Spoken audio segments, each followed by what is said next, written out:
যাক, রুটিগুলি সব রেডি আছে, চিকেনটা আসলেই বার্গারগুলো বেচতে পারবো। ভাই আমার দুইটা বার্গার দেন। দুইটা বার্গার তো ভাই একটু দাঁড়ান, চিকেনটা আসলেই বার্গার দুইটা দিয়ে দিচ্ছি। ঠিক আছে ভাই, আইলাম ভাই চিকেন। ঠিক আছে, আচ্ছা ভাই আপনার বার্গারটা দিতেছি। হাই আল্লাহ, ভাই আপনি 15 মিনিট দাঁড়ান, আমি নামাজটা পড়ে আসি, আপনার বার্গার দুটো দিয়ে দিচ্ছি। দূর মেয়ে বার্গার দুটো বেচে দিয়ে যান, আপনার 100 টাকা লাভ হবে, নামাজ তো পরে করতে পারবেন। আরে বলা তো ঠিকই কয়।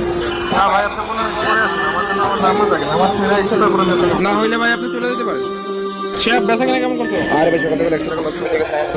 আরে শেফ শোনো, লসটা আল্লাহর জন্য হয়েছে, আল্লাহই পুষাই দিব। আরে দোকান দিয়ে সব বন্ধ। হ্যাঁ না, দোকান তো এটা বন্ধ হয়ে গেছে। ভাই আশেপাশে তো কোনো দোকানই খোলা পেলাম না, আমার তো বার্গার নিতে হবে, আমার দুইটা বার্গার পার্সেল করে দেন। আচ্ছা ভাই ঠিক আছে, দিতেছি।